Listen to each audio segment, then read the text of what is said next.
Hi, I'm Scott Smith, Director of Budget. And I'm Rich Cosgrove, Director of Planning and Construction. Today we're going to talk a little bit about the district's Master Capital Plan and the community outreach effort that the Board of Education has directed us to engage in over the coming months.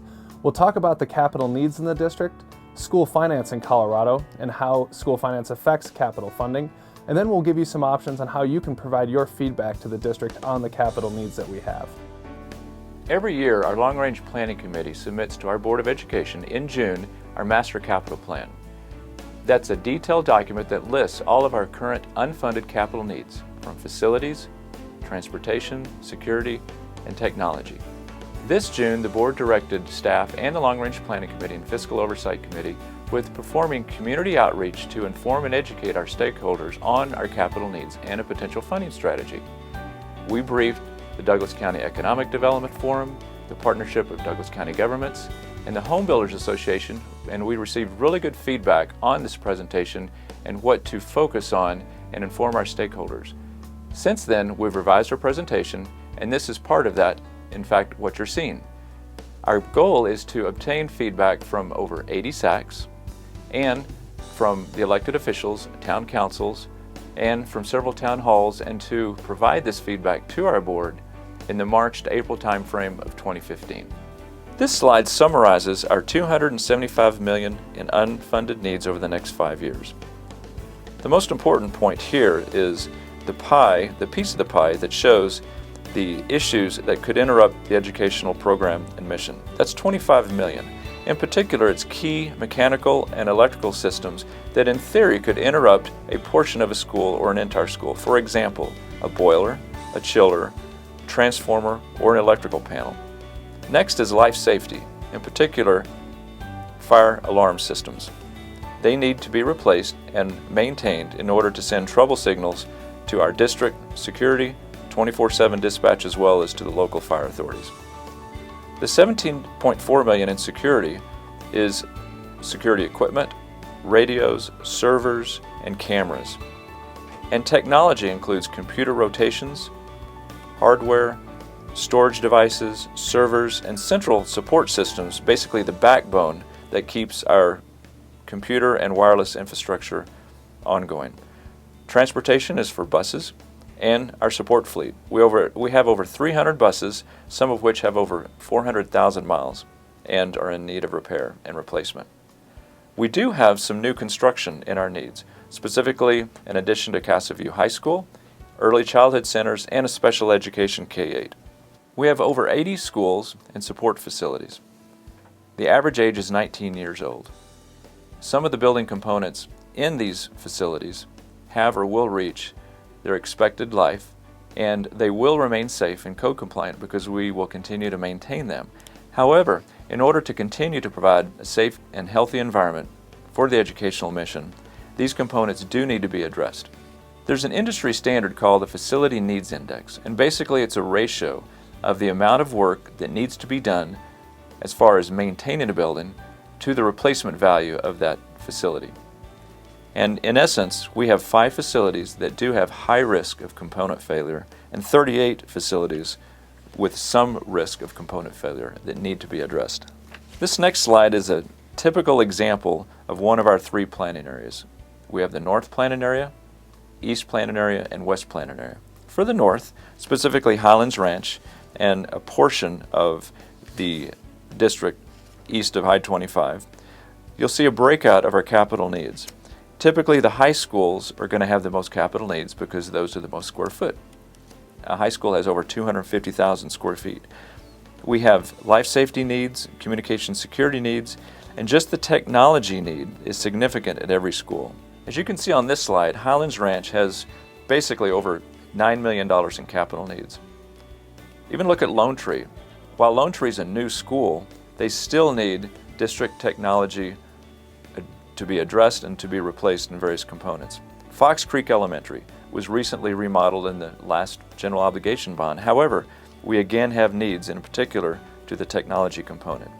So Rich, does this mean that any of our schools are unsafe? No, on the contrary, all of our schools are 100% completely safe, healthy, and code compliant.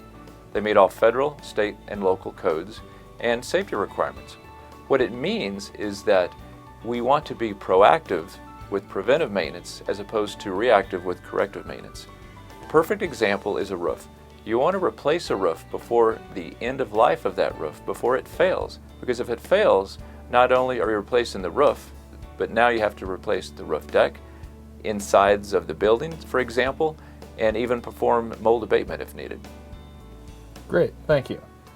Now that we've talked about the capital needs in the district, I'd like to spend a few minutes to talk about school finance and some options that we have to fund those needs going forward. The Colorado School Finance Act only provides funding for operating needs and not capital needs.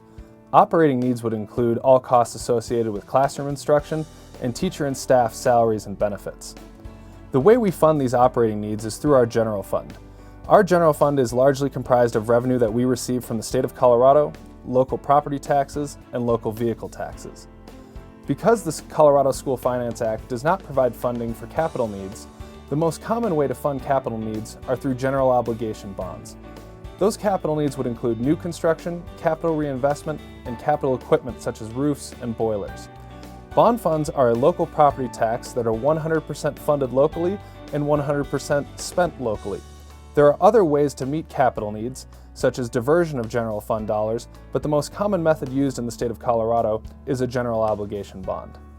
When you look at operating revenue for school districts in Colorado, there are two main parts that make up operating revenue. The first is per pupil revenue, or PPR, that is calculated by the state of Colorado. It varies across districts due to district size and demographics. You can see on this slide that Douglas County School District has the lowest PPR funding of all districts on the Front Range. The second major way that schools fund operating needs are through mill levy overrides. Mill levy overrides, or MLO, are elections that are held in local school districts to raise property taxes for funding operational needs. Douglas County School District has 4 mill levy overrides for a total of $33 million. You can also see on this slide that our mill levy override amount is the lowest amount on the Front Range. On the other side of the equation, when you look at capital funding, as I mentioned earlier, the most common way is through general obligation bonds. You can see that Douglas County School District also has the lowest per pupil funding of general obligation bonds across the Front Range over the past 10 years. So what this slide is showing you is that since 2004, districts across the Front Range have raised millions of dollars in general obligation bonds by passing local elections in their school districts. Douglas County's per pupil amount is the lowest on the Front Range. At the same time, we have grown over 48% in enrollment since 2004. While we have passed bonds in 2006, the last of those bond funds was fully spent in June of 2013.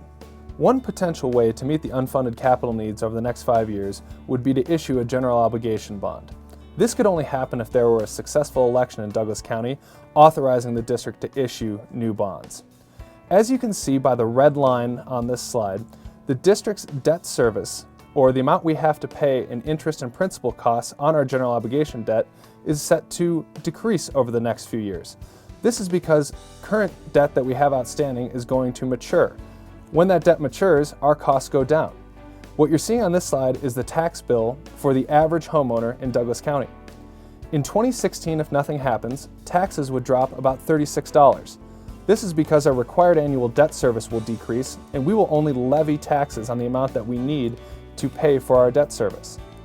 If you look at the blue line, this is a scenario that has been put together for us by our investment bankers, RBC, and our financial advisors, Stifel Nicholas, in which a $200 million bond could be issued and hold taxes flat through 2031. Now, it's important to note that this scenario would hold the dollar amount of taxes flat. So as your home gains in value, the tax rate would actually drop. We believe that based on conservative assumptions around the growth of the value of houses in Douglas County, that a new $200 million bond could be issued in 2015 and not raise taxes going forward.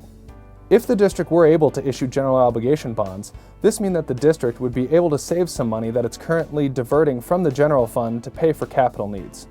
Right now, the district spends about $13 million a year of its operating money to meet the most critical capital needs in the district. If the district were able to issue a general obligation bond, this means that we would be able to stop the diversion of general fund dollars to capital expenses and provide a designated funding source for capital expenses. In summary, this master capital plan identifies $275 million in unmet capital needs. It's also worthy to note that based on approved and known residential plan development across our county, by the year 2040, we're expected to double in size, from less than 70,000 students to almost 120,000 students. Based on our current model of meeting capacity, that would be 47 new elementary schools, 7 new middle schools, and 7 new high schools.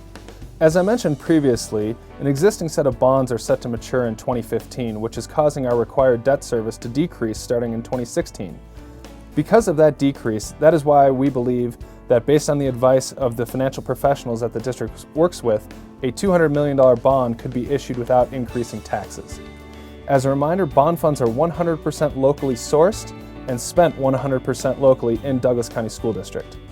We are actively seeking input from all of the district stakeholders about our capital needs and potential funding options. We want to be clear, the $200 million bond issue is just one option that the board has requested that we seek feedback on. If you have any other ideas on how the district could meet these capital needs, we would welcome that feedback so that we could provide that feedback to the Board of Education. You've seen a condensed version of the Master Capital Plan community outreach effort. For more detailed data, please go to the website, look at the Master Capital Plan, and see for your school what the projections are for capital needs. We also invite you to a series of upcoming town halls and solicit your feedback. We'd like to thank you for taking the time today to learn a little bit about our Master Capital Plan and some of the funding constraints that we face as a school district. We're really looking forward to engaging the community and hearing from all stakeholders. We'd love to gather your feedback so we can provide that to the Board of Education. We look forward to seeing you at the upcoming SAC meetings and at the town halls as well. Thank you.